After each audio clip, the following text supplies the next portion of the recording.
स्वतंत्र और आजाद पत्रकारिता का समर्थन कीजिए, सच में मेरा साथी बनिए। बहुत आसान है दोस्तों, इस ज्वाइन बटन को दबाइए और आपके सामने आएंगे ये 3 विकल्प। इनमें से एक चुनिए और सच के इस सफर में मेरा साथी बनिए।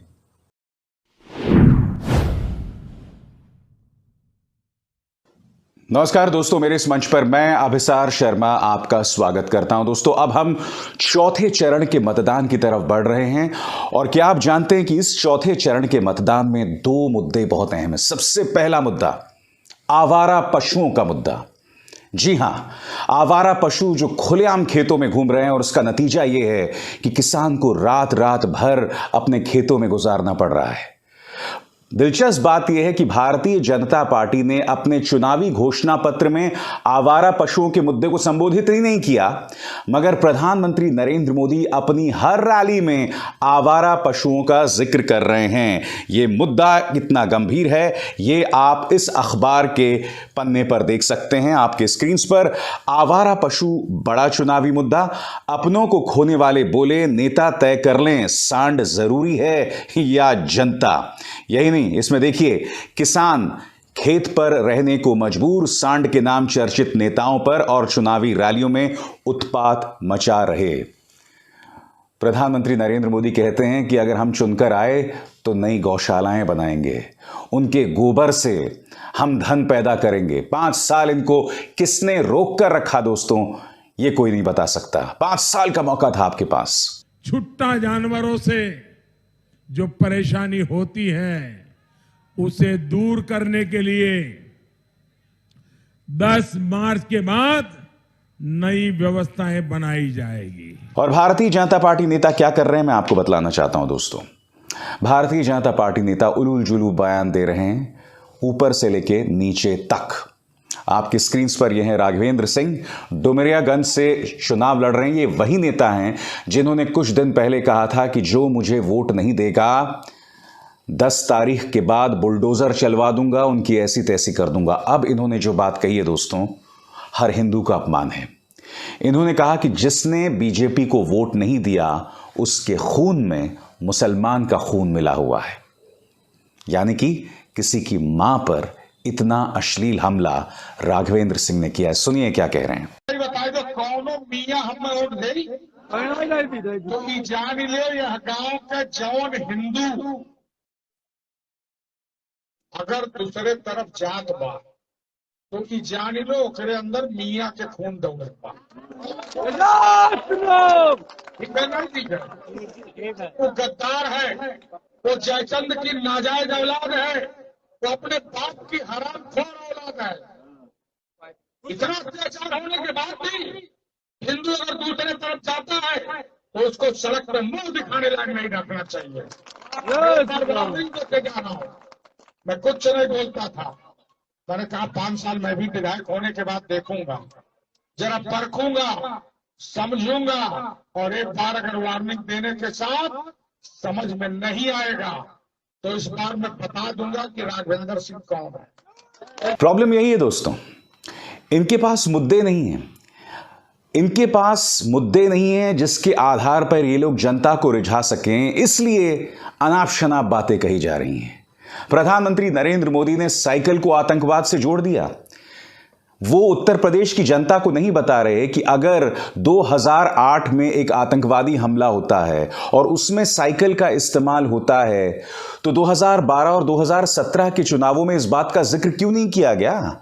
उसके समाजवादी पार्टी के लिंक को आपने 2017 के चुनावों में या 2019 के लोकसभा चुनावों में इसका जिक्र क्यों नहीं किया। पहली बार अब आप 2022 में इसका जिक्र क्यों कर रहे हैं, जिससे पता चलता है कि आपकी नियत में साफ तौर पर खोट है।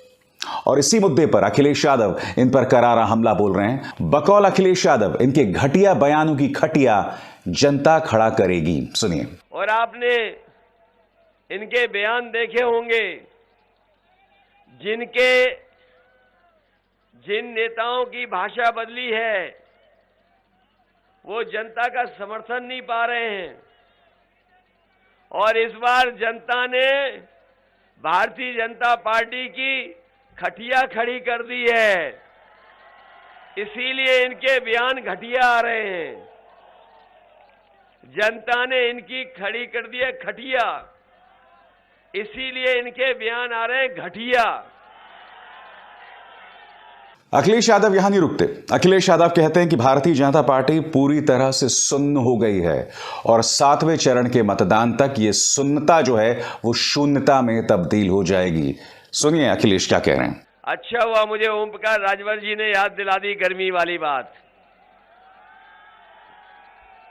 ये जो गर्मी निकालने की बात कर रहे थे, जैसे ही पहले चरण की जनता ने वोट डाला, भारतीय जनता पार्टी के नेता कार्यकर्ता ठंडे पड़ गए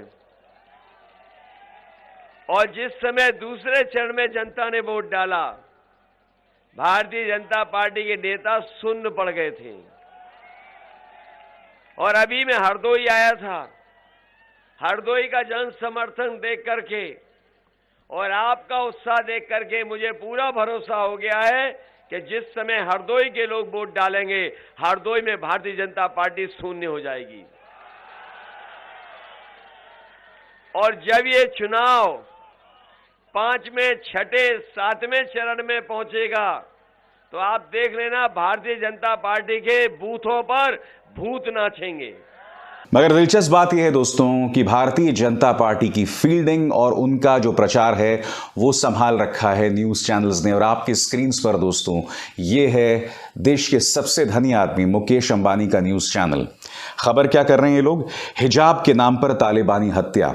जिक्र यहां किया जा रहा है दोस्तों कर्नाटक में बजरंग दल के कार्यकर्ता हर्षा की जो हत्या हुई है। अभी तक जैसा कि आप स्क्रीन पर देख रहे हैं वहां की जो गृह मंत्री हैं, ये मेरे शब्द नहीं हैं, गृह मंत्री का कहना है कि अभी तक हर्षा की मौत का लिंक हिजाब विवाद से सामने उभर कर नहीं आया है। पुलिस तो ये तक कह रही है कि ये जो है पुरानी रंजिश का परिणाम हो सकता है। मगर देखिए दोस्तों किस तरह से बेशर्मी से ये न्यूज़ चैनल इसे हिजाब, तालिबान, इन तमाम चीज़ों से जोड़ रहा है। मैं आपसे पूछना चाहता हूं, अगर तो वाकई इसका लिंक हिजाब से है तो बिल्कुल कार्रवाई होनी चाहिए, क्योंकि पुलिस ने कुछ गिरफ्तारियां की भी हैं। मगर हम ये नहीं भूल सकते कि हमें इस मुद्दे पर अनुसरण करना पड़ेगा। पुलिस क्या कह रही है, वहां के गृह मंत्री क्या कह रहे हैं, ये मेरे शब्द नहीं है, गृह मंत्री के शब्द हैं जो कह रहे हैं कि अभी तक जो जांच आई है उसमें हिजाब से इसका कोई लिंक नहीं है। मैं समझना चाहता हूं इन न्यूज चैनल से, उत्तर प्रदेश में सियासत करने के बहाने तुम क्या कर्नाटक को इस तरह से आग के हवाले कर देना चाहते हो? क्या इन न्यूज चैनल्स को बिल्कुल भी शर्म नहीं आती इस तरह की भड़काऊ कवरेज करते हुए? और मैं आपको बतलाना चाहूंगा, जैसे ही इस मुद्दे पर अपडेट आएगा, अगर इस मुद्दे का हिजाब से लिंक प्रमाणित होता है तो मैं खुद अपने मंच पर इसकी चर्चा करूंगा। और न्यूज चैनल्स की क्या हालत है मैं आपको बताता हूं। फिर से अंबानी की न्यूज चैनल की बात करता हूं। आपकी स्क्रीन पर देखिए दोस्तों, यहां पर अमित शाह उनके संपादक को इंटरव्यू दे रहे हैं। संपादक महोदय की यह हालत है कि वो अमित शाह से यह सवाल पूछ रहे हैं कि आपके हिसाब से बीएसपी को कितनी सीटें मिलेंगी। अमित शाह ना चुनावी एक्सपर्ट हैं, ना विशेषज्ञ हैं, ना बसपा के प्रवक्ता हैं। मगर यह संपादक महोदय अमित शाह से यह सवाल पूछ रहे हैं कि बसपा को कितनी सीटें मिलेंगी। और इसी चैनल ने पश्चिम बंगाल के चुनावों से पहले अमित शाह से पूछा था कि आपको क्या लगता है बीजेपी को कितनी सीटें मिलेंगी। तब अमित शाह ने कहा था कि 2/3 सीटें। और नतीजा क्या हुआ आप खुद जानते हैं। और यही वजह है दोस्तों, डेरेक ओब्रायन इस इंटरव्यू का मजाक उड़ा रहे हैं, जैसा कि आप अपने स्क्रीन पर देख रहे हैं। ये जो न्यूज़ 18 से जुड़ी 2 खबरें बताने का मकसद क्या था? उसका मकसद ये था दोस्तों कि किस तरह से मीडिया भ्रमित कर रहा है, पूरी तरह से नतमस्तक है भाजपा के प्रोपेगेंडा के सामने और असली मुद्दों से आपका ध्यान भटका रहा है। और असली मुद्दे इस वक्त क्या हैं कि चौथे चरण का मतदान आ रहा है। आवारा पशु भाजपा की गले की फांस बनी हुई है। यही वजह है कि प्रधानमंत्री हर जगह अपने भाषण में इसका जिक्र कर रहे हैं। नंबर 1। नंबर 2, भाजपा के नेताओं के बोली जो लगातार बिगड़ रही है, वो बौखला रहे हैं, इसकी कोई चर्चा नहीं करना चाहता। और ये तमाम मुद्दे जो हैं जनता के सामने हैं और जनता इन्हीं मुद्दों पर संभवतः वोट करेगी। अभिसार शर्मा को दीजिए इजाजत। नमस्कार।